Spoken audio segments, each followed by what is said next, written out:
ये जो radio station है अल्फाज़ मेवात बेसिकली एक सामुदायिक रेडियो स्टेशन है और इराद जो कि मेवात क्षेत्र में काम करती है। काफ़ी और भी कंपोनेंट्स हैं इसके अलावा, रेडियो के अलावा वो काम करती है। तो वहाँ पर शोध किए गए गांव-गांव में जाकर कि भाई किस तरीके से हम आपको ये जानकारी और बेहतर दे सकते हैं।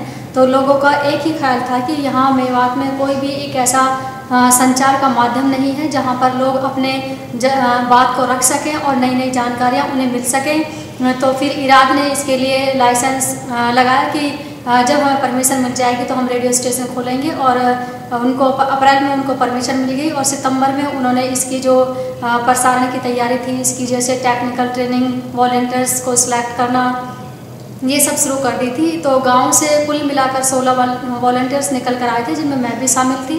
तो हम लोगों ने टेक्निकल ट्रेनिंग ली, कैसे एडिटिंग करते हैं, कैसे रिकॉर्डिंग करते हैं, कैसे स्क्रिप्ट लिखते हैं और पूरा जो प्रोग्राम होता है रेडियो पर चलाने से पहले किस तरीके से तैयार होता है। तो फिर वो हम लोगों ने सीखा। उसको सीखने के बाद फिर हमने उसको टेस्ट ब्रॉडकास्ट किया। टेस्ट ब्रॉडकास्ट में हमने यही जाना कि जब किसी भी प्रसारण को हम फुल फ्लैश उसमें लॉन्च करेंगे तो उससे पहले हमें कुछ कमियां आती हैं, कुछ परेशानियां आती हैं जो हमने टेस्ट प्रसारण में सीखी। उसमें हमने देखा कि लोगों के लिसनर्स के हमारे पास फ़ोन आते थे कि वो कहते थे कि आपकी आवाज़ क्लियर नहीं आ रही। कभी आता था कि जो आपकी आवाज़ के साथ साथ और भी बहुत सी आवाज़ें आ रही हैं। तो हमने जानने की कोशिश की कि इन कमियों को हम कैसे सुधार सकते हैं। और जब तक हमारा ये फुल्ली लॉन्च नहीं हो पाया अल्फाज़ मेवात, हमने उनको सुधारा, उन कमियों को। इस तरीके से हमारे जो रेडियो अल्फाज़ मेवात का सफ़र था ये शुरू हुआ ग्रामीण क्षेत्र से। और आज जबकि ये अपने फुल फ्लैश प्रसारण से चल रहा है और 8 घंटे का भी इसका समय हो गया है। प्रोग्राम से वो भी काफ़ी बढ़ते जा रहे हैं। जिस समय हमने शुरू किया था उस समय हमारे पास प्रोग्राम भी बहुत कम थे और लोग फरमाइश करते थे, लेकिन आज लोगों को ये भी पता है कि वो खुद भी आकर अपनी आवाज़ में प्रोग्राम दे सकते हैं। तो काफ़ी समुदाय से भी मदद मिल रही है इसकी। जब अल्फाज़ मेवात पर किसी भी प्रोग्राम को प्रसारित किया जाता है तो बीच में 1 घंटा हम रखते हैं फरमाइश प्रोग्राम, जिसमें लोग हमारे पास फ़ोन करते हैं। तो बीच बीच में हम अपने प्रोग्राम्स के ऑन एयर में जो हमारे स्टूडियो का नंबर होता है वो हम नंबर बताते रहते हैं और एक लाइन बोलते रहते हैं कि अल्फाज़ मेवात को जितने भी लिसनर्स, जितने भी श्रोता सुन रहे हैं, अगर उनमें कोई क्वालिटी है, अगर वो अपना कोई प्रोग्राम रिकॉर्ड कराना चाहते हैं, गज़ल, कव्वाली, नज़म या कोई भी जानकारी जो वो चाहते हैं कि ज़्यादा से ज़्यादा लोग उसको सुने और इससे ज़्यादा से ज़्यादा लोगों को फ़ायदा होगा, तो वो हमारे नंबर पर कॉल करते हैं और हम लोग फिर उनके या तो वो हम उनके पास जाते हैं या फिर वो लोग हमारे स्टूडियो में आ जाते हैं। इस तरीके से हमारी रिकॉर्डिंग का सिस्टम होता है और हम उनसे प्रोग्राम ले लेते हैं और पूरे समुदाय का सहयोग रहता है इस तरीके से।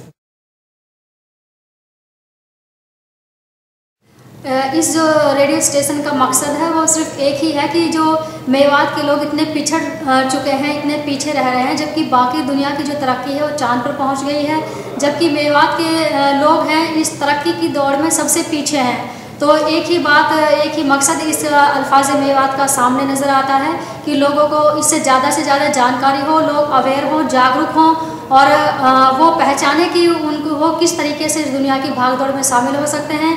जो हमारे प्रोग्राम्स चलाए जाते हैं उनके जो टाइटल्स हैं उस टाइटल से ही पता चलता है कि हमारा मकसद क्या है। जैसे हम गुफ्तगू है, जल जंगल ज़मीन है, साफ़ सफाई और सेहत है, हमारी विरासत है, मौसीकी मेवात है, ये जितने भी हमारे प्रोग्राम्स हैं अल्फाज़ मेवात के, जैसे रोज़गार सलाहकार है, उसमें हम बच्चों को जो आज की युवा पीढ़ी है उनको बताते हैं कि वो कैसे IAS ऑफिसर की तैयारी कर सकते हैं, कैसे उसके लिए अप्लाई कर सकते हैं। क्योंकि ग्रामीण क्षेत्र के लिए के बच्चे के लिए ये एक बहुत बड़ी बात है।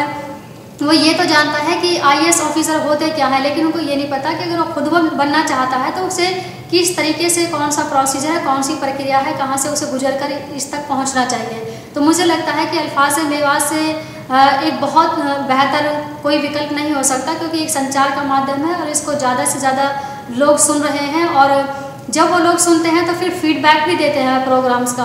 वो बताते हैं कि आपका ये प्रोग्राम हमें बहुत बेहतर लगा, इसमें आपको और ये जोड़ना चाहिए, आपके इस प्रोग्राम में ये कमी थी, इसको यहाँ पर सुधारना चाहिए। और वो हमें एडवाइस भी करते हैं कि आपको हमारे लिए इस किस्म के प्रोग्राम लेकर आइए। उसके लिए चाहे हमें स्पेशलिस्ट के पास जाना पड़े या फिर विशेषज्ञ के, हम कोशिश करते हैं कि जैसे लोग हमसे हमारे अल्फाज़ मेवात से उम्मीद करते हैं, हम उनकी उम्मीदों को पूरा करें।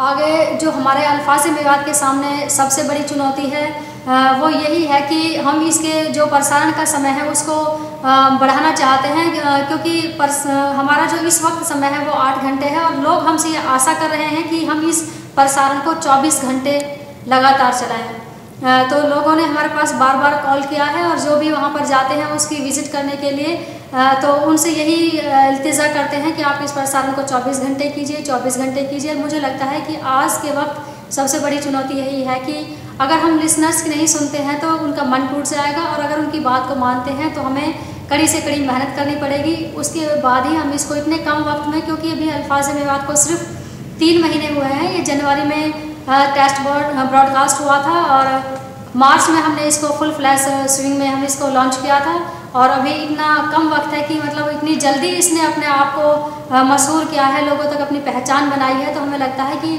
बहुत कम समय है हमारे पास कि हम इसको 24 घंटे कर पाएँ, और ये हमारे लिए एक चैलेंज है। लेकिन फिर भी हमारी पूरी टीम की और लोगों की हमारे साथ अगर मदद रही तो हम बहुत जल्द इसको 24 घंटे करेंगे।